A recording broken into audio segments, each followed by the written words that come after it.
So risk के दो chapter थे, एक चैप्टर 13 था हमारे पास रिस्क मैनेजमेंट, क्या नाम था उसका? Risk management, identifying and assessing the risk, identifying and assessing risk mean risk को आइडेंटिफाई करना है, असेस करना है। और हमने वहाँ पे पढ़ा क्या, बेसिकली मेन 4 हेड थे ISO 31000 के, रिस्क मैनेजमेंट प्रोसेस जिसके अंदर कि हमारे पास 6 छोटी छोटी हेडिंग थी, प्रिंसिपल्स रिस्क मैनेजमेंट के 8 प्रिंसिपल्स थे, रिस्क मैनेजमेंट फ्रेमवर्क 5 या 6 हेडिंग थी, और एंड पे बेनिफिट थे। एक टॉपिक हमारे पास निकल आया था वहाँ पे embedded risk, embedded with in the internal control system कैसे करना है, embedded with in the culture कैसे करना है, ख़त्म हो गया था चैप्टर, ठीक हो गया। बुक के एंड पे अगर कोई सिनेरियो बेस्ड क्वेश्चन थे तो आंसर उनका स्ट्रेट फॉरवर्ड ही था, ठीक हो गया। इसके अलावा उस चैप्टर के अंदर कुछ छोटी छोटी रिस्क की डेफिनेशंस थी, वही रिस्क की डेफिनेशन उनके अलावा कुछ चैप्टर 14 में भी थी, इसलिए उनकी एक लिस्ट हमने बना ली थी चैप्टर 13 के एंड पे। चैप्टर 13 के नोट्स में एंड पे टाइप्स ऑफ रिस्क की एक लिस्ट थी, जिनका हमें थोड़ा सा कॉन्सेप्ट लेना है ताकि एक एक लाइन में अगर एग्जामिनर पूछ रहे तो हमें डिफाइन करना आना चाहिए, या अगर किसी MCQ में पूछ लिए जाएँ तो हमें पता होना चाहिए अच्छा इसका मतलब क्या है, ठीक हो गया। तो आज के लेक्चर में हम वो टाइप्स ऑफ रिस्क कवर करेंगे, चैप्टर 13 और 14 के अंदर जितने भी हैं वो सारे मैंने 13 में कंबाइन कर दिए थे, एक एक लाइन में डिफाइन कर दिया, ठीक हो गया। उसके बाद हमारे पास रिस्क का दूसरा चैप्टर है चैप्टर 14 फाइनेंशियल रिस्क मैनेजमेंट, क्या नाम है? Financial risk management. ये फाइनेंशियल रिस्क क्या होता है? ये फाइनेंशियल रिस्क क्या होता है? फाइनेंशियल रिस्क क्या होता है? A risk that financial objective of business may not be achieved. A risk that financial objective of business may not be achieved. क्या बिजनेस के फाइनेंशियल ऑब्जेक्टिव हो सकते हैं? प्रॉफिट इंक्रीज करना है, कॉस्ट को कम करना है, और वर्किंग कैपिटल को बेस्ट वे में मैनेज करना है, और कैश फ्लो को बेस्ट वे में मैनेज करना है, क्या कहलाता है? लिक्विडिटी पोजीशन को मेंटेन रखना है। ये सारे क्या है बिजनेस के फाइनेंशियल ऑब्जेक्टिव है। वर्किंग कैपिटल को मैनेज करना है, कैश फ्लो को मैनेज करना है, और क्या करना है हमने? कॉस्ट को कम करना है, प्रॉफिटेबिलिटी को हाई करना है। तो इसके ऊपर जितने भी रिस्क हैं इन ऑब्जेक्टिव के ऊपर, उसे हम नाम क्या देते हैं? Financial risk. किस वजह से ये रिस्क आ सकते हैं? आपकी प्रोडक्ट की मार्केट में प्राइसेस कम होने की वजह से आ सकते हैं, आपके रॉ मटेरियल की प्राइसेस इंक्रीज होने की वजह से आ सकता है, प्रॉफिट इफेक्ट हो सकता है, कॉस्ट इफेक्ट हो सकती हैं, क्या ख्याल है? Adverse movement in foreign exchange rate की वजह से भी आ सकता है, फ्यूचर में जो पेमेंट करनी है वो ज़्यादा करना पड़ जाएगी। उधार पे हमने इन्वेंट्री ली है तो हमने तो उसके अकॉर्डिंगली सेलिंग प्राइस रख दी, और पैसे हमने फ्यूचर में देने हैं, और फ्यूचर में चूँकि डॉलर में देने हैं तो तब डॉलर का रेट ही अगर बहुत ज़्यादा बढ़ गया तो हमारी वो कॉस्ट बहुत ज़्यादा हो जाएगी। तो फॉरेन एक्सचेंज रेट चेंज होने की वजह से भी हो सकता है, इंटरेस्ट रेट चेंज होने की वजह से भी हो सकता है, फाइनेंशियल रिस्क राइज हो सकता है कि अगर हम फ्लक्चुएटिंग रेट पे लोन ले बैठे हैं, बोरिंग कर बैठे हैं, तो इंटरेस्ट रेट फ्यूचर का हाई होने की सूरत में हमारी ये फाइनेंस कॉस्ट ज़्यादा हो सकती है, जो भी क्या है फाइनेंशियल रिस्क हमारे प्रॉफिट को अफेक्ट करेगी। ये बात क्लियर होती है? मीन फाइनेंशियल रिस्क अराइज हो सकता है, उसके पीछे फैक्टर्स क्या हो सकते हैं, क्यों अराइज हो सकता है? फॉरेन एक्सचेंज रिस्क में एडवर्स मूवमेंट की सूरत में हो सकता है, इंटरेस्ट रेट राइज होने की सूरत में हो सकता है, कमोडिटी की प्राइसेस फ्यूचर में फ्लक्चुएट होने की वजह से हो सकता है, क्या कहला है? ऐसी इकॉनमी में ऑपरेट कर रहे हैं जहाँ पे गवर्नमेंट प्राइसेस सेट करती है, तो फ्यूचर में हो सकता है गवर्नमेंट इलेक्शन करीब है, प्राइसेस बहुत ज़्यादा लो कर दे, हमारी कॉस्ट से भी लो होगी तो नुकसान हो सकता है, क्या ख्याल है? हो सकता है फ्यूचर में रॉ मटेरियल की प्राइसेस इंक्रीज़ होने की सूरत में हमारा नुकसान हो सकता है। आज हमने कस्टमर से एक डील कर ली, कस्टमर ने कहा जी मुझे 5 माह बाद तो उससे ये प्रोडक्ट्स इतनी क्वांटिटी में चाहिए, हमने आज की कॉस्ट ऑफ प्रोडक्शन के अकॉर्डिंगली उसके साथ रेट सेट कर लिया। क्यों? 4-5 माह लगेंगे उतनी क्वांटिटी प्रोड्यूस करके उसे डिलीवर करने में, लेकिन क्वांटिटी क्या आज हमने बाय कर ली है? मटेरियल क्या बाय कर लिया है? नहीं। और फ्यूचर में अगर मटेरियल की प्राइसेस बढ़ गई या मटेरियल हमने बाहर से करना है और डॉलर का रेट बढ़ गया, तो उस सूरत में हमारा financial objective mean profit effect हो सकता है, क्या कहला है? ये कुछ बातें अगर हम नोट्स में कहीं पे लिखी मिल जाए तो पढ़ के समझ सकते हैं। पहला पेज चैप्टर 14 का यही है कि फाइनेंशियल रिस्क क्या है, किन फैक्टर्स की वजह से अराइज होता है क्या risk? A risk that financial objective of business may not be achieved. Financial objective क्या हो सकते हैं? प्रॉफिट इंक्रीज करना हो सकता है, कॉस्ट को कम करना हो सकता है, वर्किंग कैपिटल को मैनेज करना हो सकता है, कैश फ्लो को मेंटेन रखना हो सकता है। जी, फाइनेंशियल रिस्क मैनेजमेंट। अब मेनली हमने यहाँ पे पढ़े हैं कोई 3 टॉपिक, नहीं 2 पढ़े कि 3 पढ़े। एक हमने पढ़ा है foreign exchange risk, foreign exchange risk. एक हमने पढ़ा है इंटरेस्ट रेट रिस्क, और एक है market rate risk of commodities.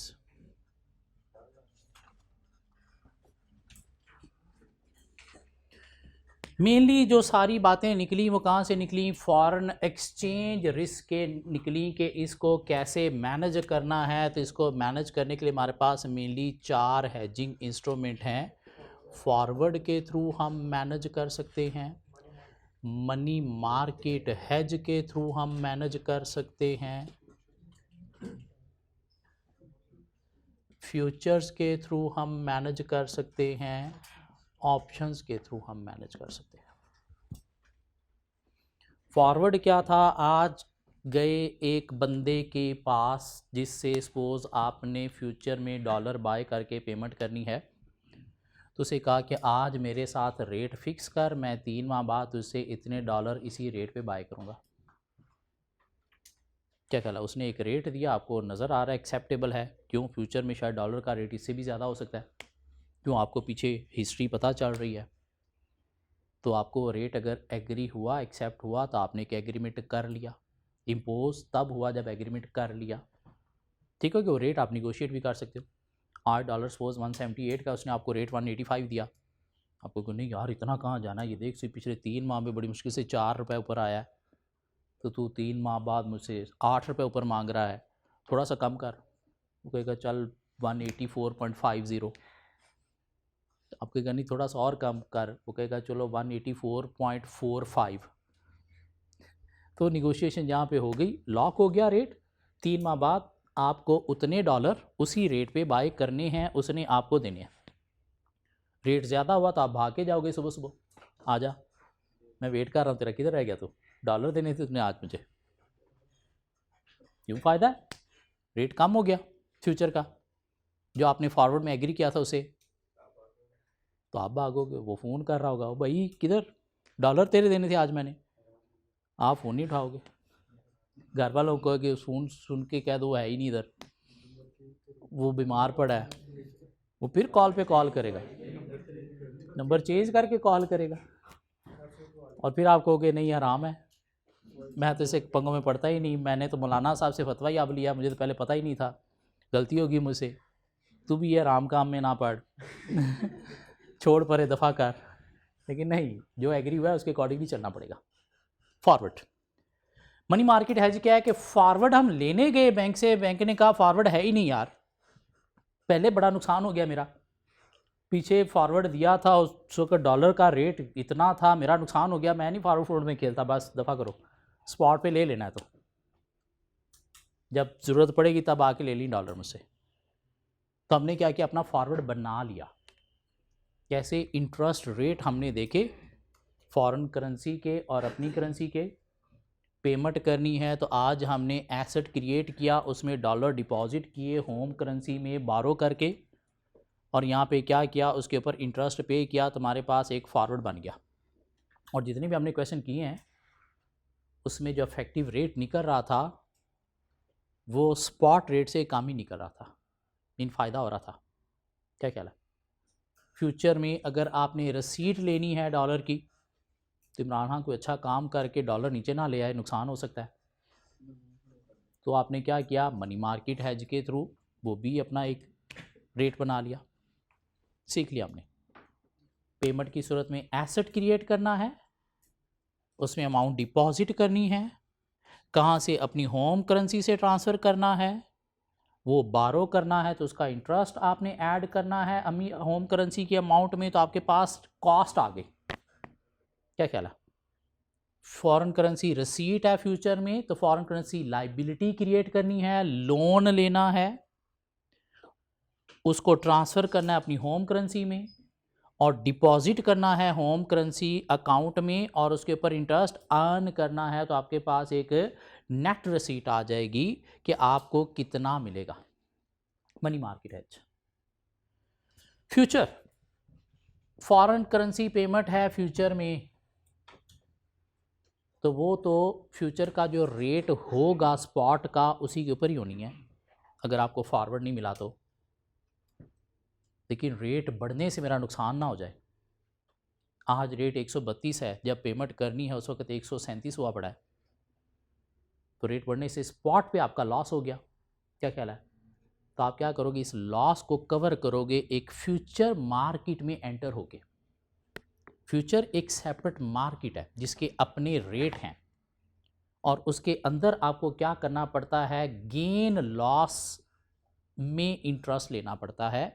वहाँ पे ना तो कोई एक्चुअल आप इन्वेस्टमेंट कर रहे हो, मीन इन्वेस्टमेंट करके कोई चीज़ लेके नहीं आ रहे, ना ही वहाँ पे आप कोई चीज़ लेके जा रहे हो जो जाके बेच रहे हो। वो स्पॉट मार्केट में आप एक्चुअली बाय भी कर रहे हो कोई चीज़, या स्पॉट मार्केट में कोई चीज़ एक्चुअली सेल भी कर रहे हो। फ्यूचर एक मार्केट है जहाँ पे फर्जी बाइंग सेलिंग करके, हवा में बाइंग सेलिंग करके आप क्या करते हो, सिर्फ गेन या लॉस लेते हो। गेन हुआ तो फ्यूचर मार्केट से आप उतने पैसे लेके निकल आए, लॉस हुआ तो लॉस की अमाउंट फ्यूचर मार्केट में जिसके साथ आपने ब्रोकर के साथ ये बाइंग सेलिंग की थी उसको दे के निकल आए। ठीक हो गया? और इसमें क्यों एंटर होते हो, अपना फॉरेन एक्सचेंज रिस्क मैनेज करने के लिए कि अगर स्पॉट पे में लॉस हो गया तो फ्यूचर का गेन उसे कवर कर देगा। क्या कहला है? हाँ, अगर फ्यूचर में लॉस हो गया तो स्पॉट का गेन उसे कवर कर देगा। मीन रिस्क को कवर करने के लिए आप इसमें एंटर होते हो। एक्चुअल बाइंग सेलिंग आप इसमें नहीं कर रहे, हवा में बाइंग सेलिंग हो रही है, एक्चुअल आपकी स्पॉट में हो रही है।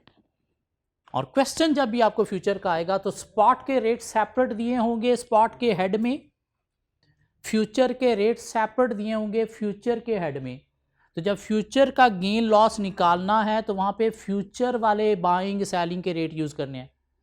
बाय किस टाइम पे कर रहे हो उस टाइम का फ्यूचर का जो रेट है, सेल किस टाइम पे कर रहे हो उस टाइम का जो फ्यूचर का रेट है, स्पॉट नहीं। और फिर आपने गेन लॉस ऑन स्पॉट निकालना तो उसमें फ्यूचर वाले रेट को अब छोड़ देना है। अब जो स्पॉट के रेट हैं वो आपने देखने हैं कि जिस टाइम पे आप सोच रहे थे कि मैंने 3 माह बाद पेमेंट करनी है उस टाइम पे रेट क्या था, और पेमेंट के टाइम पे एक्चुअल पेमेंट जब की है उस वक्त रेट क्या था। तो एक्चुअल जो की है वो क्या है, actual buying actual payment could bye, mean उस टाइम पे क्या रेट था, सपोज 132, तो यहाँ से गेन लॉस निकलेगा। ये बात समझ आती है? ऑप्शन भी एक सेपरेट मार्केट है, लाइक फ्यूचर ये भी एक सेपरेट मार्केट है जहाँ पे आप क्या करते हो, कॉल ऑप्शन मीन बाय करते हो कोई चीज़ और पुट ऑप्शन मीन सेल करते हो कोई चीज़। लेकिन इस मार्केट का फ़ायदा ये है कि यहाँ पे ट्रांजैक्शन पूरी कंप्लीट नहीं करनी। इस मार्केट का फ़ायदा ये है कि इसमें लॉस आप नहीं बेयर करोगे, गेन ही गेन होगा। लॉस आपका ज़्यादा से ज़्यादा कितना होगा, जितना आपने प्रीमियम पे किया होगा। क्यों? इसमें प्रीमियम देना पड़ता है, इसमें प्रीमियम देना पड़ता है। क्या ख्याल है? तो अगर आपने कोई चीज़ बाय करनी तो आप क्या करोगे, कॉल ऑप्शन, कॉल ऑप्शन। क्या ख्याल है? किस प्राइस पे, स्ट्राइक प्राइस पे या एक्सरसाइज प्राइस पे, स्ट्राइक प्राइस पे या फिर एक्सरसाइज प्राइस पे। ठीक हो गया? तो बाद में अगर आपने सेल करना है तो मार्केट प्राइस स्ट्राइक प्राइस का हम डिफरेंस लेंगे, तुम्हारे पास गेन आ जाएगा। क्या ख्याल है? मार्केट प्राइस और स्ट्राइक प्राइस का डिफरेंस लेंगे, कॉल ऑप्शन में market price minus strike price हमारे पास गेन या लॉस आएगा, जिसको हम इंट्रिंसिक वैल्यू का नाम भी देते हैं, जिसको हम इंट्रिंसिक वैल्यू का नाम भी देते हैं। क्या ख्याल है? साथ हम क्या देखेंगे, एक्चुअल हमने पेमेंट की कितनी है, इधर से ऑप्शन से हमें गेन हुआ कितना। क्या ख्याल है? तुम्हारे पास एक नेट पेमेंट आ जाएगी। नेट पेमेंट या नेट कॉस्ट आ जाएगी, क्या कहला है, और वो ऑप्शन वाला गेन उस हमारी कॉस्ट को क्या करेगा, रेट के चेंज का जो डिफरेंस का लॉस था उसे क्या करेगा, कवर कर देगा, कम कर देगा। सो एक क्वेश्चन 26 बड़ा ही अच्छा क्वेश्चन था जिसके अंदर ये चारों की चारों चीज़ें आ गई थी। क्वेश्चन 26 एक अच्छा क्वेश्चन था जिसके अंदर ये चारों चीज़ें कवर हो गई थी। सो यहाँ तक हमने काफ़ी सारे क्वेश्चन किए, अबाउट 26 क्वेश्चन किए। फॉरेन एक्सचेंज रिस्क को कैसे मैनेज करना है, रेट जब भी दो दिए हों, बाय का रेट सेल का रेट, आपने प्लीज़ दोनों पे कैलकुलेशन करनी है, दोनों पे कैलकुलेशन करनी है। पेमेंट है तो पे मोर ले लेना है, वही रेट देख लेना है। रसीट है तो रिसीव लेस ले लेना है। क्यों, पे मोर में मल्टीप्लाई करना है हायर रेट से, डिवाइड करना है लोअर रेट से।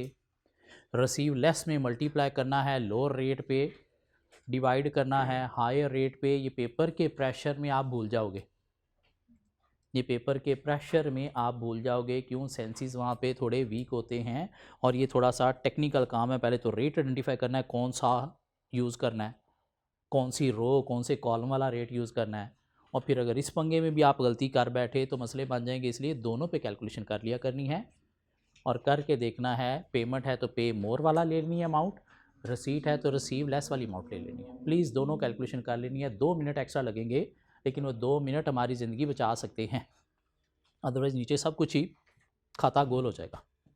ठीक हो गया। उसके बाद हम चले गए जी इंटरेस्ट रेट रिस्क में। इंटरेस्ट रेट रिस्क क्या है कि हमें लोन लेना है, कब लेना है, 2 माह बाद लेना है, 3 माह बाद लेना है, तो रिस्क क्या है, रेट बढ़ ना जाए। तो हम चले गए बैंक के पास आज, उसे कहा कि भाई रेट जो है वो आज मेरे साथ जो है वो क्या कर ले, बुक कर ले। मुझे लोन लेना है तो उसे 2 माह बाद 6 माह के लिए इतनी अमाउंट का, लेकिन रेट मेरे साथ आज बुक कर ले, तो आपको लोन उसी रेट पे मिलेगा। हाँ, अगर फ्यूचर का रेट ज़्यादा हुआ तो लोन आप उसी स्पॉट रेट पे लोगे, लेकिन ये FRA पार्टी आपको क्या करेगी, कंपनसेट कर देगी। मीन आपको फैक्ट्री रेट वही पड़ेगा जो आपका फॉरवर्ड में एग्री हुआ है, जिससे क्या हुआ, इंटरेस्ट रेट राइज होने का जो रिस्क था वो मैनेज हो गया। ठीक हो गया। या आप कैसे मैनेज कर सकते हो, मैनेज कर सकते हो थ्रू फ्यूचर्स भी। अब इसमें मनी मार्केट है जो नहीं है, क्यों, उसमें तो फॉरेन करेंसी एसेट क्रिएट कर रहे हो, फॉरेन करेंसी लाइबिलिटी क्रिएट कर रहे हो, तो वो भी इंटरेस्ट रेट को यूज़ करते हुए। तो इसमें ऐसा कुछ नहीं है। इसमें क्या करोगे, आप फ्यूचर मार्केट में चले जाओगे, बाय सेल करोगे, बारो करते हुए बाय करोगे,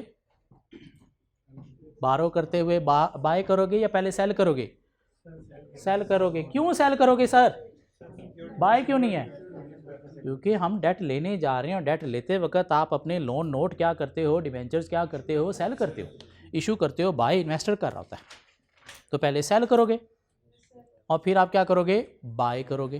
पहले सेल करोगे और फिर आप बाय करोगे, और देखोगे सेल का रेट क्या था, फ्यूचर मार्केट का, फ्यूचर मार्केट का स्पॉट नहीं। बाय मीन लैंड का रेट क्या था, फ्यूचर मार्केट का, स्पॉट का नहीं। तो वहाँ से हमारे पास क्या निकलेगा, कोई गेन या लॉस निकलेगा। कहाँ से, फ्यूचर से, फ्यूचर से गेन या लॉस निकलेगा। क्यों, गेन या लॉस निकलेगा ही बाय सेल दोनों करने से, वरना फ्यूचर से कभी भी गेन लॉस नहीं निकलेगा। और गेन लॉस निकलेगा ही निकलेगा, निकालना ही निकालना है आपको। क्यों, अगर बाय किया तो सेल करना ही करना है, मजबूरी है आपकी। नहीं सेल करोगे तो इसलिए वो आपसे क्या करते हैं, मार्जिन मीन सिक्योरिटी डिपॉजिट रखवा लेते हैं कि कल को भाग ना जाए। तो इसलिए वो मार्जिन का कॉन्सेप्ट बीच में आ गया, जो क्या है, सिक्योरिटी डिपॉजिट, जो बाद में वापस मिल जाएगी। लेकिन एक्सचेंज वाला ब्रोकर जो है वो आपसे रखवा लेता है। क्यों, अगर उसे आप पे एतबार नहीं है। हाँ, अगर आप रेगुलर बेसिस उसके साथ बाइंग सेलिंग करते रहते हो फिर शायद नहीं रखवाएगा, लेकिन ऐसे ही मुँह उठा के चलो जो आज मैंने पढ़ लिया फ्यूचर, चलो फ्यूचर जाके खेलते हैं, हवा में सब कुछ बाय सेल करना है ना, चलो मैं भी जाके बाय करता हूँ, फिर फ्यूचर में देखूंगा सेल कर दूंगा, रेट कम हो गया भाग जाऊंगा। तो नहीं, वो कहेगा भाई पहले सिक्योरिटी डिपॉजिट रखवा। क्यों, मैं तुझे जानता नहीं, तो आज बाय तो कर रहा है, फ्यूचर को सेल करने ना आया, तो मैं किसको पकड़ूंगा। तो इसलिए वो मार्जिन मीन सिक्योरिटी डिपॉजिट रखवाते हैं। ठीक हो गया। और फ्यूचर में गेन या लॉस होगा ही होगा। अब इंटरेस्ट रेट में हमें क्या करना है, स्पॉट का गेन लॉस नहीं निकालना। स्पॉट पे एक्चुअली हमें देखना है कि जिस टाइम पे हमें इंटरेस्ट लोन लेना था उस टाइम पे इंटरेस्ट क्या था, वहां पे हमारे पास क्या आ गया, एक्चुअल बोरिंग आ गई, एक अमाउंट आ गई बोरिंग की, क्या ख्याल है, इंटरेस्ट की। Boring mean interest, boring cost आ गई। तो उसमें से हम देखेंगे फ्यूचर के थ्रू जो गेन लॉस हुआ वो एडजस्ट करके हमारा जो है वो नेट पे ऑफ में नेट इंटरेस्ट निकल आएगा। अब वो कहता है नहीं आप इससे अफेक्टिव रेट भी निकाल दें, तो हमने देखना है वो जो अमाउंट है अगर 3 माह की है तो उसे पहले 12 मंथ्स में कन्वर्ट करें और फिर डिवाइडेड बाय लोन अमाउंट कर दें तो हमारे पास रेट आ जाएगा। वो पूरे साल का इंटरेस्ट अमाउंट आ गई है तो डिवाइडेड बाय लोन अमाउंट करेंगे तो हमारे पास अफेक्टिव रेट आ जाएगा। सीख लिया हमने, क्या ख्याल है। इंटरेस्ट रेट रिस्क को मैनेज करने के लिए आप ऑप्शंस में भी जा सकते हो, फ्यूचर की तरह ही, फ्यूचर की तरह ही है, क्या ख्याल है। देखोगे कि आपको क्या करना है, कॉल ऑप्शन करनी है या पुट ऑप्शन करनी है, कॉल ऑप्शन करनी है या फिर पुट ऑप्शन करनी है। वहाँ से कोई गेन हुआ तो आप एक्चुअल बोरिंग जो है उसके साथ एडजस्ट करके अपना इंटरेस्ट नेट निकाल लोगे। अगर गेन हुआ ही नहीं तो फिर आप क्या करोगे, अपना एक्चुअल ही बोरिंग का इंटरेस्ट निकालोगे। क्यों, यहाँ से गेन होगा तो होगा, लॉस कभी भी नहीं होगा, क्या ख्याल है। तो उसमें क्या करोगे आप, कॉल पुट दोनों ऑप्शन में जाओगे, लेकिन देखोगे कि अगर गेन हो रहा है तो बोरिंग के साथ उसे एडजस्ट करके आपकी नेट अमाउंट आ जाएगी, नेट पे ऑफ आ जाएगा। अगर गेन नहीं हुआ तो फिर वही बोरिंग ही आपकी क्या है, नेट पे ऑफ है। तो उसके अकॉर्डिंग अगर इफेक्टिव रेट भी निकालना है तो निकाला जा सकता है, क्या ख्याल है। एक और भी रिस्क फेस करना पड़ता है और वो क्या है, market rate risk of commodities, कि कमोडिटी का रेट चेंज ना हो जाए। ऑप्शन पे कोई क्वेश्चन फिलहाल मुझे मिला नहीं, फ्यूचर में कोई मिलेगा तो करवा दूंगा, अदरवाइज सेम वही वैसे जैसे यहाँ पे ट्रीटमेंट था वैसे इधर भी है, लाइक जस्ट लाइक फ्यूचर ही है। लेकिन फ्यूचर में तो गेन लॉस मस्ट होगा ही होगा, जो आपने बोरिंग के साथ एडजस्ट करना है। इसमें अगर कोई गेन होगा तो एडजस्ट करना है, लॉस तो होता ही नहीं इसमें। क्वेश्चन और करेंगे जी। कमोडिटीज़ का भी हमें रिस्क फेस करना पड़ता है कि अगर आप कमोडिटी में ट्रेड कर रहे हो, कमोडिटी में ट्रेड कर रहे हो, आप फार्मर हो, आपने आज जो है वो कुछ अपनी प्रोड्यूस पैदा कर ली है जो आपने 3 माह बाद बेचनी है, तो आज तो रेट अच्छा है लेकिन आपको डर है कि फ्यूचर रेट कहीं कम ना हो जाए। कुछ प्रोडक्ट आपने प्रोड्यूस कर ली, सपोज आपने शुगर प्रोड्यूस कर ली, सारी की सारी आज नहीं बिक सकती, पड़ी हुई है आपके पास, और वैसे भी बिज़नेस की कंटिन्यूटी के लिए आपको कुछ स्टॉक भी अपने पास रखना है, लेकिन आज रेट बड़ा अच्छा है तो आपको नज़र आ रहा है कहीं फ्यूचर का रेट कम ना हो जाए। तो ये जो फ्यूचर का रेट कम होने से नुकसान हो सकता है, ये क्या है, market rate risk. Mean market में आपकी कमोडिटी के रेट चेंज होने की वजह से जो नुकसान होगा वो क्या है, market rate risk of commodity. इसको कैसे मैनेज किया जाएगा, इसको मैनेज किया जाएगा थ्रू फॉरवर्ड मैनेज किया जा सकता है। आज आप चले गए किसी एक बड़े सप्लायर के पास, किसी बड़े कस्टमर के पास, सप्लायर बोले तो कोई बड़ा स्टोर है जो आगे सप्लाईज देता है, मीन किसी होल सेलर के पास, और उसके साथ एक रेट एग्री कर लिया, क्या ख्याल है। और आपने क्या करना है, फ्यूचर में वो प्रोडक्ट उसी रेट पे ही देनी है, चाहे फ्यूचर का रेट कम हो चाहे ज़्यादा हो, लेकिन रिस्क इससे मैनेज हो जाएगा आपका। अगर आपको लग रहा है कि फ्यूचर का रेट कहीं कम हो सकता है, हाँ अगर तो नज़र आ रहा है कि फ्यूचर में रमज़ान आ रहा है फिर तो रेट ज़्यादा ही होगा, कम नहीं होगा। लेकिन सपोज़ रमज़ान में आप प्रोड्यूस कर रहे हो और पता चल रहा है रमज़ान में तो ज़्यादा होते हैं, उसके बाद गवर्नमेंट एक्शन लेती है, उसके 1 माह बाद रेट कम हो जाते हैं, तो फिर नुकसान है। तो आज आप क्या करोगे, फॉरवर्ड कॉन्ट्रैक्ट कर लोगे किसी के साथ। किसके साथ करोगे, किसी बड़े कस्टमर के साथ करोगे जो आगे चीज़ें बेचता है, ठीक हो गया। या आप क्या कर सकते हो, रिस्क को मैनेज कर सकते हो, कैसे, फ्यूचर के थ्रू मैनेज कर सकते हो। फ्यूचर मार्केट के अंदर शेयर्स की भी बाइंग सेलिंग होती है, करेंसी की भी बाइंग सेलिंग होती है, लॉट्स में कमोडिटीज़ की भी बाइंग सेलिंग होती है। तो वहाँ पे क्या करोगे आप, रिस्क को मैनेज करने के लिए आज क्या करोगे, बाय कर लोगे कोई कमोडिटी और फ्यूचर में किसी रेट पे आप क्या करोगे, सेल कर दोगे कोई कमोडिटी। और अगर इधर से नुकसान हो गया आपका स्पॉट में, ओरिजिनल मार्केट में, तो फ्यूचर वाला गेन जो है उसे क्या करेगा, कवर कर देगा। फ्यूचर वाला गेन क्या करेगा, उसे कवर कर देगा। ये बात समझ आती है। और हमारी बुक के अंदर बस ये दो ही मेथड दिए गए हैं इसके। हमारी बुक के अंदर इंटरेस्ट रेट रिस्क के बेसिकली दो ही मेथड दिए गए हैं, लेकिन ऑप्शन भी हो सकता है। लेकिन फॉरेन एक्सचेंज रिस्क के चारों मेथड दिए गए हैं। और चांस अगर कैलकुलेशन का क्वेश्चन आएगा आपको तो वो फॉरेन एक्सचेंज पे ही आएगा। इंटरेस्ट पे या कमोडिटी पे क्वेश्चन बहुत कम चांस है कि कैलकुलेशन का क्वेश्चन आ जाए। क्यों, कैलकुलेशन का एक बड़ा जो क्वेश्चन बन सकता है, 4 मेथड आपसे पूछे, कैलकुलेशन करवाए और आपसे रिकमेंडेशन भी पूछे तो बताएं कौन सा मेथड अच्छा है, तो वो फॉरेन एक्सचेंज पे बन सकता है। हमारे मॉडल पेपर के अंदर भी उसने जो क्वेश्चन दिया वो किस पे दिया है, फॉरेन एक्सचेंज पे दिया है, जिसमें 2 मेथड फॉरवर्ड और फ्यूचर को उसने यूज़ किया। नोट्स आपके साथ कुछ शेयर किए हैं मैंने चैप्टर 14 के, अगर उस नोट्स में आए आप, चैप्टर 14 के नोट्स आपके साथ शेयर किए हैं। चैप्टर 14 के नोट्स फोटो कापियर के पास अवेलेबल हैं, प्लीज़ ले लेने हैं। और चैप्टर 15 जो हमने स्टार्ट करना है बजटिंग का नेक्स्ट क्लास में, उसके नोट्स भी फोटो कापियर के पास अवेलेबल हैं। शायद कल वो नहीं होगा, तो कोशिश करें अगर आज ही उसे कॉपी ले लें तो। कल नहीं होगा वो, कल फिर आपको सॉफ्ट फॉर्म में यूज़ करना पड़ेगा। मशीन ठीक हो जाएगी इसकी। पेज 7 पे आइएगा आप ज़रा, नोट्स में पेज 7 पे आइएगा। एक एग्जांपल दी गई पेज 7 के एंड पे। A sugar producer estimate 14.55 tons of sugar will be available for sale in 3 months time. 14.55 ton sugar उसके पास है जो 3 months टाइम में उसने सेल करनी है। तो मसला हो सकता है इसे, मसला हो सकता है इसे, रिस्क है कि फ्यूचर की प्राइस कम हो सकती है, ज़्यादा भी हो सकती है। पाकिस्तान में बैठा है तो शायद ज़्यादा हो सकती है, हाँ पाकिस्तान में बैठा है तो फिर ज़्यादा हो सकती है, लेकिन अगर किसी बाहर की कंट्री में बैठा है तो कम भी हो सकती है।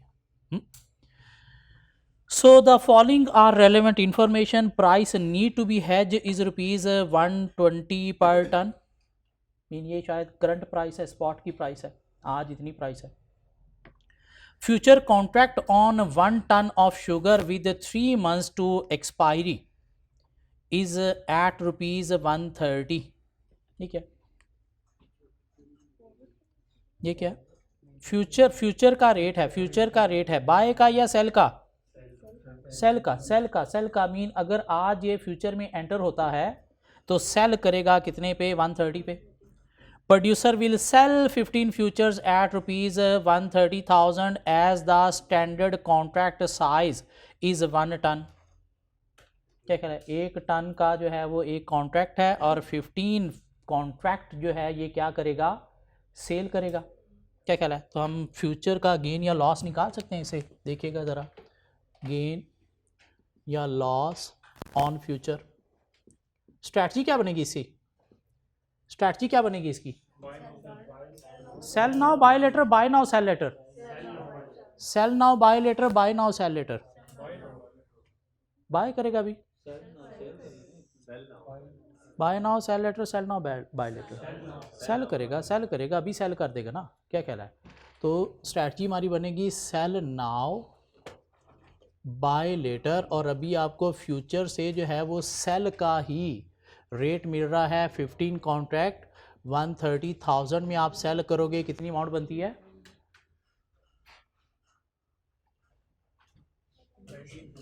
कितनी, 1950,000। ठीक हो गया, okay. Producer will sell 15 contract at ₹130 as the standard contract size is 110। इसमें सर वो आपने एक ही अमाउंट क्यों रखी, ये लो जी, एक कॉन्ट्रैक्ट जो है वो 110 टन का है और टोटल 15 कॉन्ट्रैक्ट्स हैं, मीन लॉट्स हैं। क्यों, फ्यूचर में लॉट्स में बाइंग सेलिंग होती है, सिंगल बाइंग सेलिंग नहीं होती। ठीक हो गया, तो एक लॉट 1 टन की है, तो टोटल आपको 15 लॉट्स लेना पड़ी। ये बात समझ आती है। After 3 months price of sugar is 145,000 पर ton. The hedge will work in the following way. अब ये 145,000 जो है प्राइस स्पॉट की है, फ्यूचर की है, नहीं पता चल रहा क्वेश्चन के अंदर। हम एज्यूम करते हैं कि आप जो है वो क्या करोगे, बाय करोगे कितने पे, 15 इंटू 1 इंटू 145,000 पे। क्या यहाँ से अमाउंट बनी, 2175,000। तो सेल इतने पे किया था, बाय इतने पे किया, फ़ायदा हो गया नुकसान हो गया? नुकसान हो गया सर। कितना लॉस हुआ? 225,000 लॉस हो गया। ये बाय था, वो सेल था। क्या ख्याल है? अब आप क्या करोगे, जो एक्चुअली आप सेल करोगे,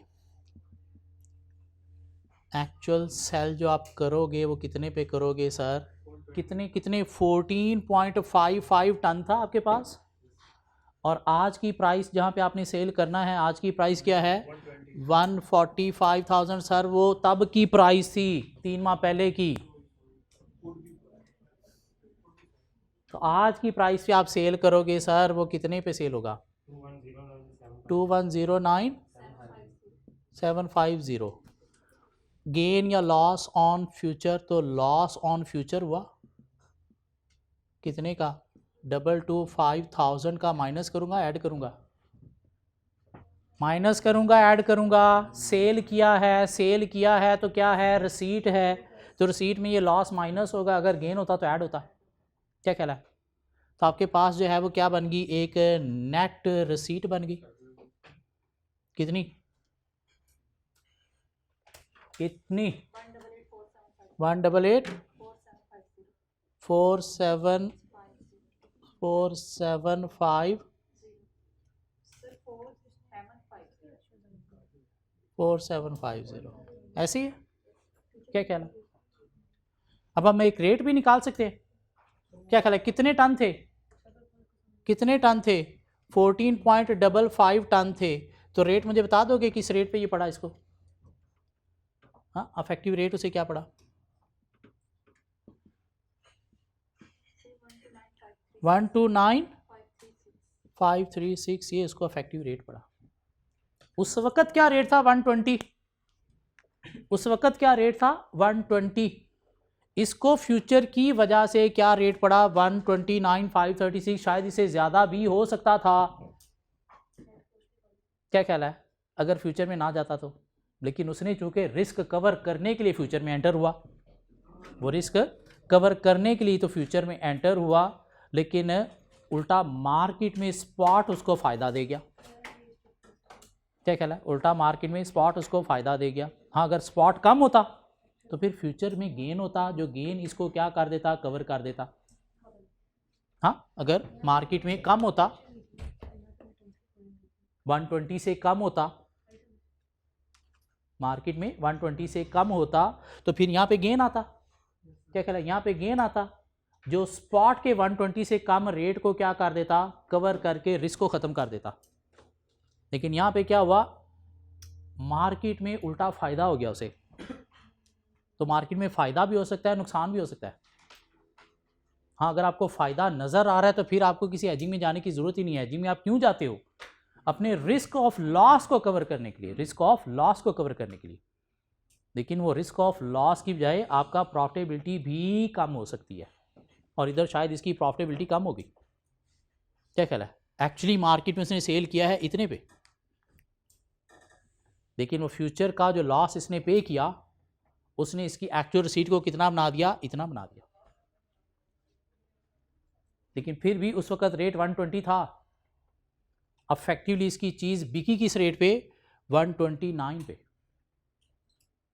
क्या ख्याल है? तो नुकसान नहीं हुआ, फ़ायदा ही हुआ है। हाँ, वो फ़ायदा फ्यूचर की वजह से थोड़ा कम हो गया, लेकिन अगर नुकसान होता तो फ्यूचर की सूरत में वो नुकसान बच भी सकता था। लेकिन अगर नुकसान होता तो फ्यूचर की सूरत में वो नुकसान बच भी सकता था। ये बात समझ आ रही है? क्या ख्याल है? ये एक ही कमोडिटी का हमारे पास जो है वो क्वेश्चन है,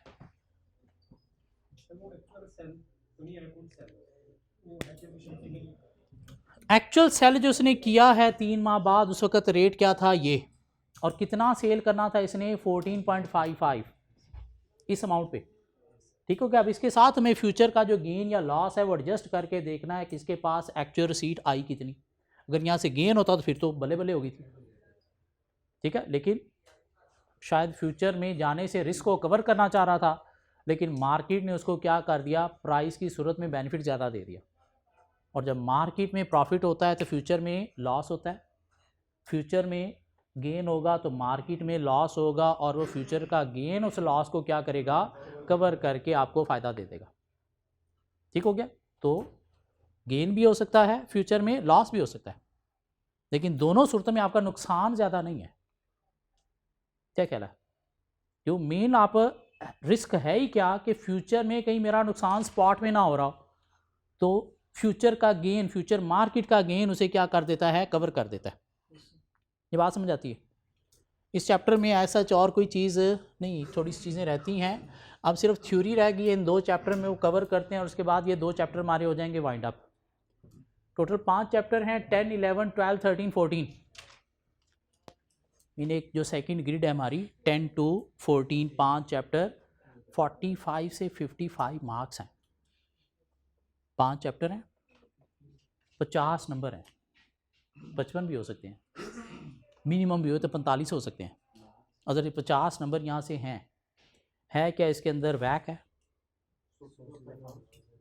फाइनेंशियल रिस्क मैनेजमेंट है, सोर्सेज ऑफ फाइनेंस है, वो आइडेंटिफाई एंड असेसिंग रिस्क है। हाँ, इसमें 2 जो मेन एरिया हैं वो क्या हैं, वैक और चैप्टर 14 फाइनेंशियल रिस्क मैनेजमेंट। यहाँ से 2 क्वेश्चन पक्के आने ही आने हैं। कितने नंबर के, दोनों मिला के मेरे ख्याल से 25 नंबर के तो आने चाहिए, और इनकी आपने इतनी प्रैक्टिस कर ली, इतनी प्रैक्टिस कर ली है कि यहाँ से कोई भी क्वेश्चन आ जाए किसी भी तरह का तो मार्क्स लूज़ नहीं होनी चाहिए। साथ क्या है, सोर्सेज ऑफ फाइनेंस थ्योरी का एक चैप्टर था, टोटल मिला के शायद 9 पेजेस थे। साथ एक चैप्टर 13 है, मिला के मेरे ख्याल से वो भी कोई 6, 7, 8 पेजेस थे।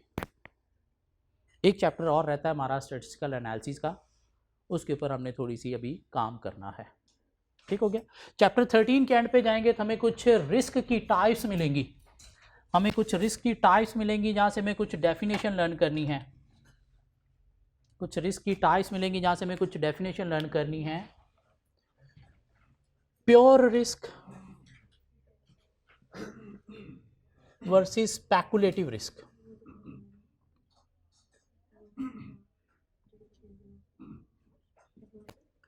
Strategic risk versus operational risk.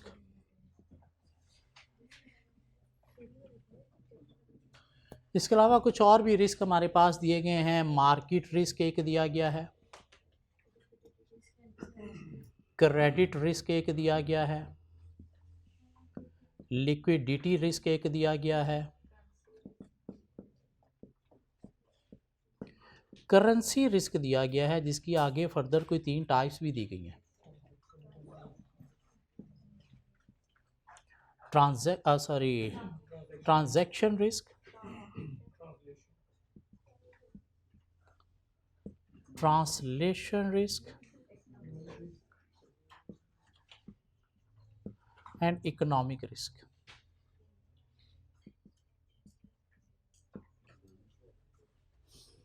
तो पहले इनको डिस्कस करते हैं, क्योंकि हमारी बुक के अंदर मेनली ये हैं, बाकी कुछ और भी मैंने रिस्क के नाम लिख दिए हैं जो पता होने चाहिए, लेकिन पहले इनको डिस्कस करते हैं।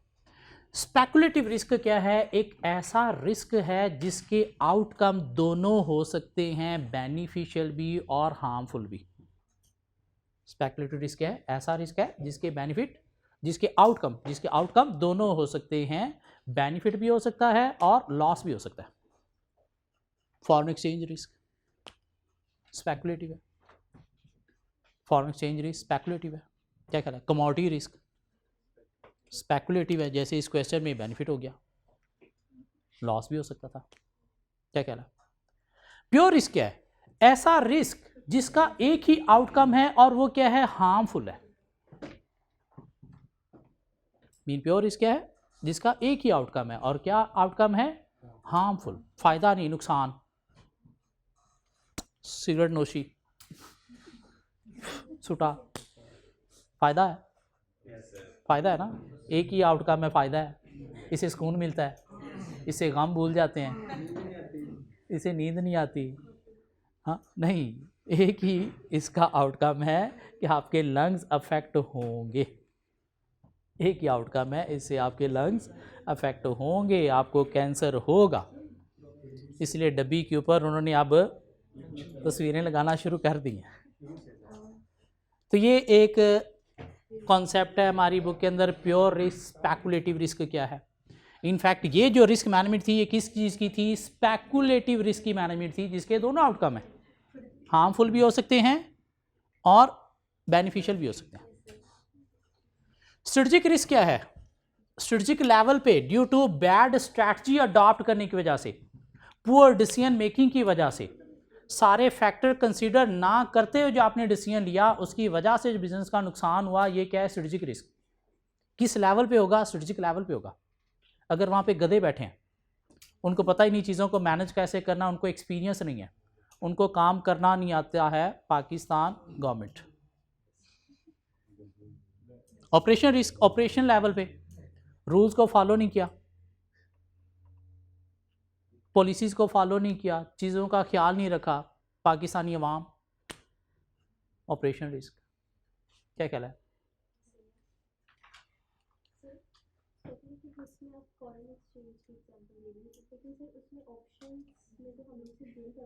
ऑप्शन में हाँ सिर्फ गेन है, लेकिन बाकियों में दोनों काम है।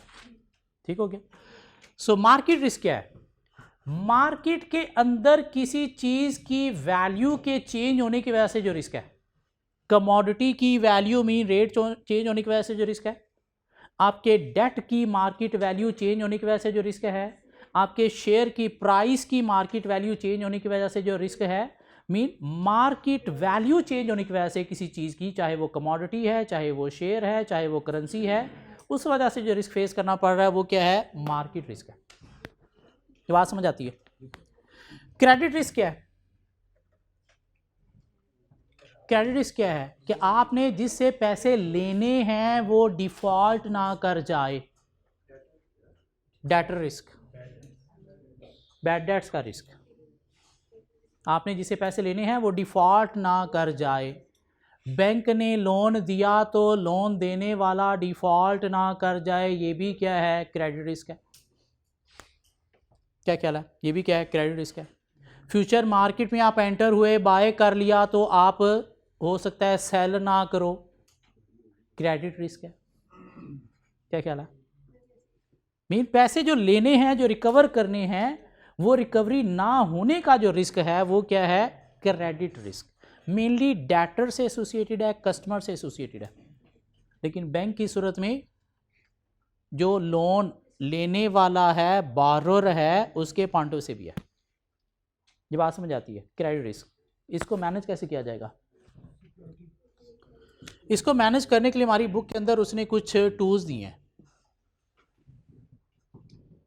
कुछ टूल्स दिए हैं उसने हमारी बुक के अंदर इसको मैनेज करने के लिए। देखिएगा, कुछ 4 टूल्स आपको चैप्टर 14 के पेज 8 पे मिलेंगे शायद। चैप्टर 14 का पेज 8 खोलेंगे, पेज 8 नहीं, पेज 9 नहीं, पेज 9, यस पेज 9, पेज 9। कैसे इसको मैनेज किया जाता है? क्रेडिट लिमिट के थ्रू। कैसे मैनेज किया जाता है? क्रेडिट लिमिट के थ्रू। क्रेडिट लिमिट मीन अपने कस्टमर की क्रेडिट लिमिट सेट करके उनको क्रेडिट दो, जिसकी जितनी औकात है उसकी उतनी क्रेडिट की लिमिट सेट करके दो, ताकि उतना रिकवर हो जाए। क्यों? आप उसकी औकात देखे बिना उसको क्रेडिट देना शुरू कर दोगे और बहुत ज़्यादा देना शुरू कर दोगे तो फिर रिकवर करना मुश्किल हो जाएगा। तो इसलिए क्या करो, अपने कस्टमर को कैटेगराइज करो। सपोज कोई बहुत लार्ज मल्टीनेशनल ऑर्गेनाइजेशन भी आपके कस्टमर हैं, तो उनका सपोज आपने 40 मिलियन क्रेडिट लिमिट सेट कर दी। जो आपकी प्राइवेट कंपनीज हैं उनकी सपोज आपने क्रेडिट लिमिट सेट कर दी 10 मिलियन। और जो सोल ट्रेडर या पार्टनरशिप हैं, सपोज उनकी क्रेडिट लिमिट आपने सेट कर दी, पार्टनरशिप की सपोज आपने 5 मिलियन, और जो सोल ट्रेडर है नन, कुछ भी नहीं है भाई। क्यों? ये भाग गया तो मैं किसे पकड़ूंगा? पार्टनरशिप में चलो एक पार्टनर भाग गया, दूसरा तो पकड़ा जाएगा। ठीक है, क्रेडिट लिमिट सेट करना जिससे आप क्रेडिट रिस्क को मैनेज कर सकते हो, क्योंकि अगर आपने क्रेडिट लिमिट सेट ही नहीं की हुई, कस्टमर्स के औकात को देखते हुए, उनकी कैपेबिलिटी को देखते हुए, ऐसे ही आपने एक छोटे से बंदे को भी ज़्यादा क्रेडिट दे दिया तो फिर क्रेडिट रिस्क का राइज होगा ही होगा। तो इसको मैनेज किया जा सकता है कैसे? क्रेडिट लिमिट सेट करके, या इसको मैनेज किया जा सकता है कैसे? रेगुलर मॉनिटरिंग के थ्रू। कैसे? रेगुलर मॉनिटरिंग के थ्रू। रेगुलर मॉनिटरिंग क्या है?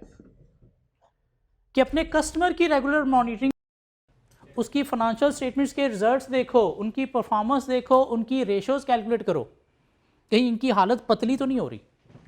क्या क्या अगर हो रही है तो आप उनकी क्रेडिट लिमिट नेक्स्ट क्रेडिट के लिए क्या कर दो, थोड़ी कम कर दो, उनको क्रेडिट देना बंद कर दो, जिससे ये क्रेडिट रिस्क को अवॉइड किया जा सकता है। क्या देखना है? उनकी फाइनेंशियल परफॉर्मेंस देखनी है, उनकी रेशोज देखनी है, उनकी liquidity position mean cash flow position देखनी है, कहाँ से? उनकी फाइनेंशियल स्टेटमेंट से, ताकि देखा जा सके अगर इनके हालात बुरे हो रहे हैं तो दिस मीन हमें क्या करना है? क्रेडिट लिमिट अपनी कम करनी है, या इनसे पहले वाले पैसे रिकवर करके फिर आगे हमें उधार पे माल देना है, ताकि क्रेडिट रिस्क को अवॉइड किया जा सके। या कैसे हम मैनेज करेंगे क्रेडिट रिस्क को? Through guarantees. What is mean by guarantees? Credit पे माल देते वक्त गारंटी ले लो। किसकी गारंटी ले लो? किसी अदर ऑर्गेनाइजेशन की गारंटी ले दो कि भाई अगर ये पैसे नहीं देगा तो तू देगा, ताकि अगर वो डिफ़ॉल्ट भी कर गया तो दूसरा गारंटर आपको क्या करेगा? पैसे दे देगा। या कोई सिक्योरिटी उनसे रखवा लो, उनकी प्रॉपर्टी के पेपर अपने पास रख लो, जो बैंक करता है। बैंक यही काम करता है ना, आपसे क्या करता है? एज ए सिक्योरिटी कोई चीज़ रखवा लेता है, वो क्या है? गारंटी है, ताकि अगर आप लोन डिफ़ॉल्ट भी करते हो तो वो जो सिक्योरिटी में उसके पास चीज़ पड़ी है वहाँ से अपनी लोन की अमाउंट रिकवर कर लेगा। तो आप बिजनेस में अपने कस्टमर के साथ भी काम कर सकते हो। या आपके पास मेथड क्या है क्रेडिट रिस्क को मैनेज करने का? Credit insurance. मतलब क्या हुआ? क्रेडिट इंश्योरेंस मतलब क्या हुआ? कि आपने इंश्योरेंस करवा ली क्रेडिट की, मीन अगर कस्टमर से रिकवर नहीं हुआ तो आपको कौन पैसे दे देगा? इंश्योरेंस कंपनी दे देगी। और बाहर के मुल्कों में बैंकों ने इस तरह से लोन की इंश्योरेंस करवाई होती है, ताकि अगर कोई लोन डिफ़ॉल्ट कर जाए तो कहाँ से पैसे बैंक को मिल जाएंगे? इंश्योरेंस कंपनी से। लेकिन इंश्योरेंस कंपनी को आपको फिर प्रीमियम देना पड़ता है, मीन कोई कॉस्ट बेयर करना पड़ती है, और वो क्या है? Insurance premium. ये बात समझ आती है? वो कॉस्ट कंपनी बेयर करेगी। क्या ख्याल है? ताकि कल को लॉस हो गया, उस कॉस्ट से ज़्यादा ही होगा तो वो रिकवर हो जाएगा। सी क्या है? कोई टूल्स हैं, कोई मेथड्स हैं to manage credit risk. Credit limit set करके मैनेज किया जा सकता है। Regular monitoring of financial results, financial performance of customer से मैनेज किया जा सकता है। गारंटी लेके मैनेज किया जा सकता है, या फिर क्रेडिट इंश्योरेंस के थ्रू मैनेज किया जा सकता है। या मैनेज किया जा सकता है क्रेडिट रिस्क को थ्रू फैक्टरिंग भी। कैसे मैनेज किया जा सकता है? फैक्टरिंग। फैक्टरिंग क्या है? एक टर्म है, नहीं एक मेथड है। क्या आप अपने वो डेटर जिनसे पैसे नहीं मिल पा रहे, वो किसी बदमाश कंपनी को बेच देते हो? किसको बेच देते हो? किसी बदमाश कंपनी को बेच देते हो। बदमाश कंपनी सपोज आपको 90% देगी और ख़ुद रिकवर करेगी कितना? 100%। क्या ख्याल है? तो इससे क्या होगा? क्रेडिट रिस्क आपका मैनेज हो सकता है। वो जो बदमाश कंपनी है उसे नाम दिया जाता है मर्चेंट का। क्या नाम दिया जाता है उसे? मर्चेंट का। मीन आपने सेल कर दिया अपने डेटर्स, किसको? मर्चेंट को, ऑन डिस्काउंट। ऑन डिस्काउंट मतलब क्या हुआ? फैक्टरिंग है क्या? Selling debtors to merchant on discount. हाँ, ऐसी कंपनी है। ये इंश्योरेंस वाली बेसिकली ये क्या है? फैक्टरिंग है। इंश्योरेंस प्रीमियम दे रहे हो तो एक तरह का आप डिस्काउंट दे रहे हो, या इंश्योरेंस कंपनी कहती है कि ठीक है प्रीमियम ना दे, लेकिन रिकवर मैं पूरे करूँगा, लेकिन आपको मैं फिर पूरी अमाउंट नहीं, आपको 90% मिलेगा रिकवर। क्या कहला है, वो जो इंश्योरेंस क्रेडिट है ये एक तरह की फैक्टरिंग अरेंजमेंट ही है। क्रेडिट रिस्क को और भी कम किया जा सकता है, कोई और मेथड भी है, अर्ली सेटलमेंट डिस्काउंट। कि अगर आपको नज़र आ रहा हो ये आगे डूबने जा रहा है, मेरे पैसे डूबने जा रहे हैं, कल को पता नहीं इसने बचना है मर जाना है, फाइनेंशियल परफॉर्मेंस से आपको पता चल गया कि इसकी तो परफॉर्मेंस बुरी जा रही है और आगे शायद ये वैसे ही मर जाएगा, तो उसे आज लालच दो कि देख तूने मेरा 100 देना है, आप बात डन करते हैं 70 में, तो 70 दे, जान छूट गई तेरी। कब? जब आपको नज़र आ रहा है कि 100 का 100 ही डूब जाना है, इसने मर जाना है, ये तो हॉस्पिटल में पड़ा है। क्या कहला है? तो अर्ली सेटलमेंट डिस्काउंट के थ्रू भी आप क्रेडिट रिस्क को कम कर सकते हो, क्रेडिट रिस्क को कम कर सकते हो। क्या कहला है? ठीक है, मेथड्स हैं, टूल्स हैं, किस लिए? क्रेडिट रिस्क को रिड्यूस करने के लिए, मैनेज करने के लिए। यहाँ तक बात समझ आती है? What is liquidity risk? What is liquidity risk? Risk due to poor short term cash flow management. A risk due to poor short term cash flow management. A risk due to difference in short term inflows and outflows. क्यों? कि आपसे किसी ने payment मांग ली तो आपके पास पैसा नहीं हुआ तो आप लोन डिफ़ॉल्ट कर जाओगे या क्रेडिटर डिफ़ॉल्ट कर जाओगे। क्यों? Short term cash flow manage नहीं हुई। उस वजह से जो रिस्क है वो क्या है? Liquidity risk. लिक्विड एसेट को आप मैनेज नहीं कर सके। What are your liquid assets? Cash, debtor, creditor, stock, इनको आप मैनेज नहीं कर सके। वर्किंग कैपिटल पुअर मैनेजमेंट की सूरत में क्या है? Liquidity risk.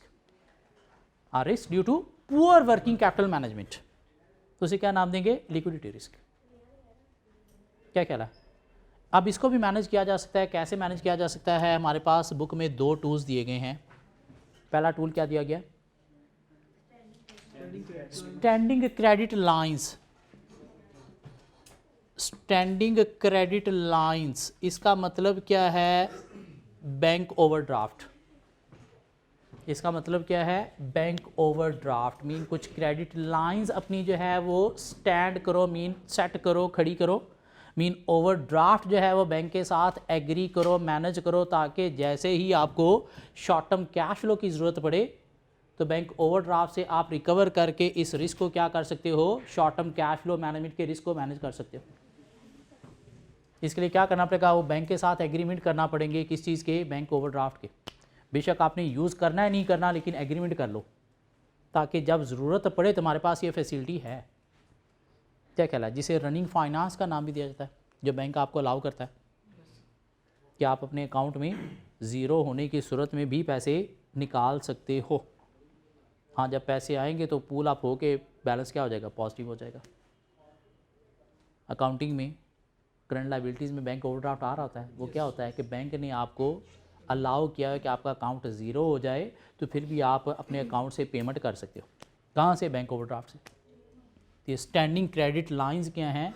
बैंक ओवरड्राफ्ट के through liquidity short term cash flow management का जो रिस्क है वो आप मैनेज कर सकते हो। कैसे? बैंक ओवरड्राफ्ट के थ्रू। या मैनेज कर सकते हो कैसे? Regular monitoring of working capital. Monitoring of working capital. Working capital की मॉनिटरिंग कैसे होगी? रेशोज कैलकुलेट करके कहीं आपके स्टॉक डेज इंक्रीज तो नहीं हो रहे। इंक्रीज हो रहे हैं तो कोई ना कोई मैयर लो। स्टॉक परचेज करना थोड़े टाइम के लिए बंद कर दो। डेटर डेज कहीं इंक्रीज तो नहीं हो रहे।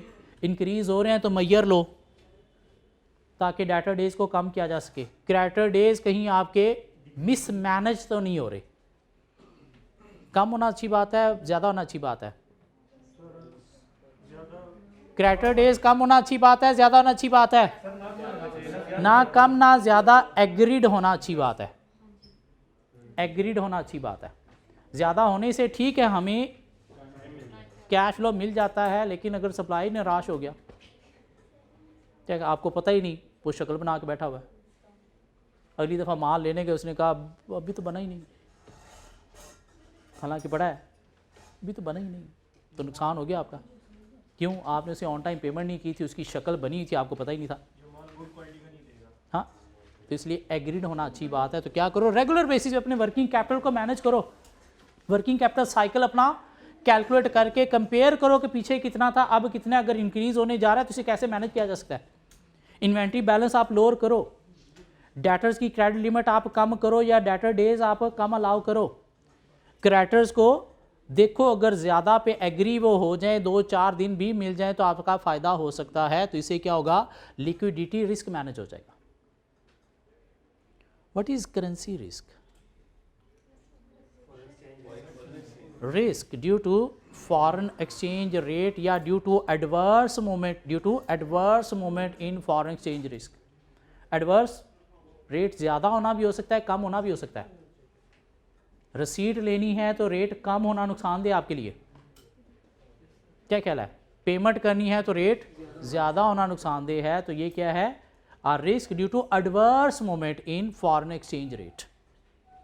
3 तरह का होता है transaction risk.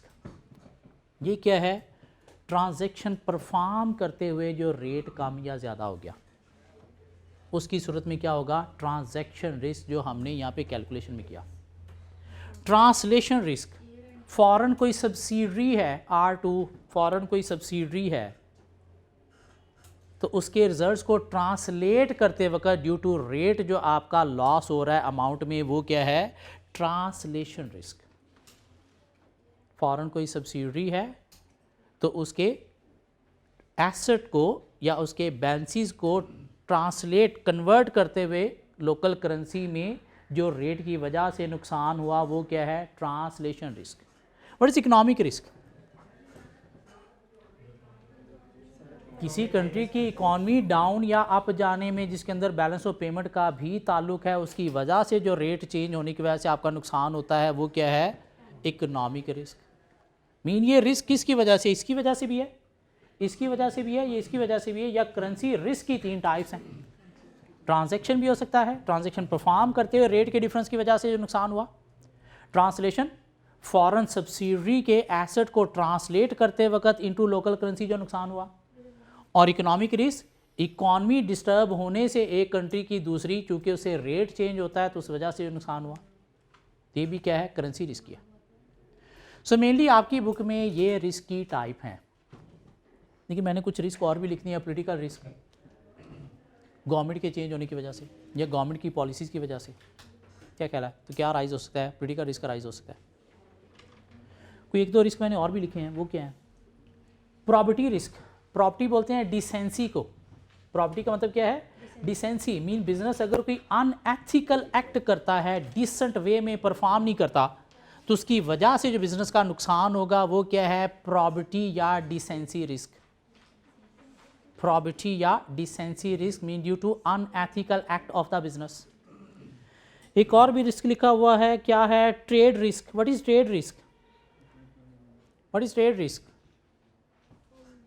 Poor quality stock की वजह से कि आपका स्टॉक आगे से एक्सेप्ट नहीं हुआ, रिटर्न हो गया, आपका स्टॉक आगे से एक्सेप्ट नहीं हुआ, रिटर्न हो गया, तो उसकी वजह से जो रिस्क होगा वो क्या है, trade risk.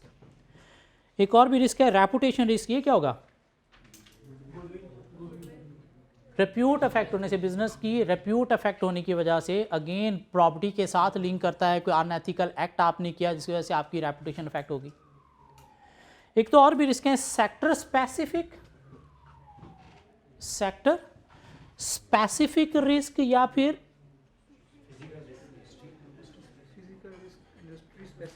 Sector specific risk क्या होगा, जो किसी एक सेक्टर में ऑपरेट करने वाले बिजनेस को फेस करना पड़ेगा, बाकियों को फेस नहीं करना पड़ेगा, वो क्या है, सेक्टर स्पेसिफिक रिस्क।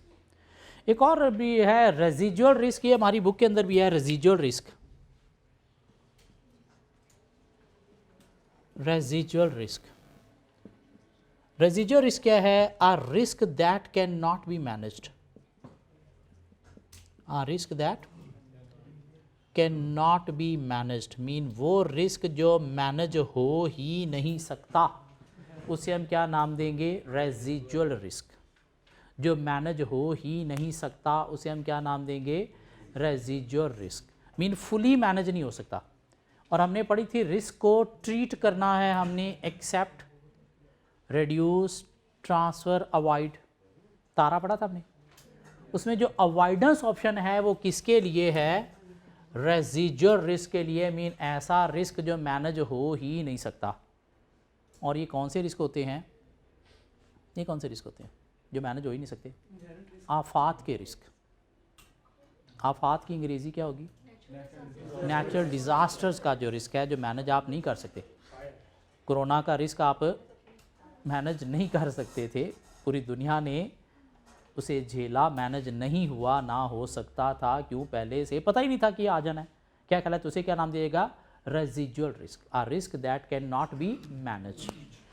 इसके अलावा हमारे पास ऐसा जो और कोई चीज़ नहीं है। ये दोनों चैप्टर हो गए ख़त्म। मिला के दोनों चैप्टर को देखा जाए तो मिनिमम भी 15 नंबर का पेपर यहाँ से है दोनों चैप्टर से। चैप्टर 13 कितने पेजेस का चैप्टर था? टोटल 10 पेजेस का चैप्टर था। लास्ट 2 पेजेस पे तो ये रिस्क की टाइप्स ही लिखी हुई हैं। 10 पेजेस ये हैं और हमारे पास एक फॉरेक्स का चैप्टर है जिसमें शायद क्वेश्चन निकालें तो पहले 8 या 9 पेजेस बनते हैं। उसके अंदर ऐसा लर्न करने वाली ऐसा कोई चीज़ नहीं है। बीच में एक्सप्लेनेशन दी गई है, फॉरवर्ड क्या होता है, मनी मार्केट हेज क्या होता है, फ्यूचर क्या होता है, ऑप्शन क्या होता है। तो वहाँ से मेनली आपको क्वेश्चन की प्रैक्टिस करनी है। या एक ये टॉपिक था क्रेडिट रिस्क को कैसे मैनेज करना है, लिक्विडिटी रिस्क को कैसे मैनेज करना है। चैप्टर 13 टोटल थ्योरी है, उसके अंदर ऐसा न्यूमेरिक क्वेश्चन कोई नहीं था। सो इस एरिया से हमारा चैप्टर 11, 12, 13, 14 कवर हो गया। चैप्टर 10 रहता है स्टैट का। नेक्स्ट जो लास्ट 3 चैप्टर हैं 15, 16, 17, वहाँ से 25 मार्क्स का पेपर है। NPV chapter 17, chapter 16 working capital, बड़ी मुश्किल से 8-10 पेजेस थे वो भी। और एक बजटिंग का बड़ा एरिया है जो होपफुली नेक्स्ट क्लास में हम स्टार्ट करने जा रहे हैं। ठीक हो गया? सो मिलते हैं नेक्स्ट क्लास में बजटिंग के साथ।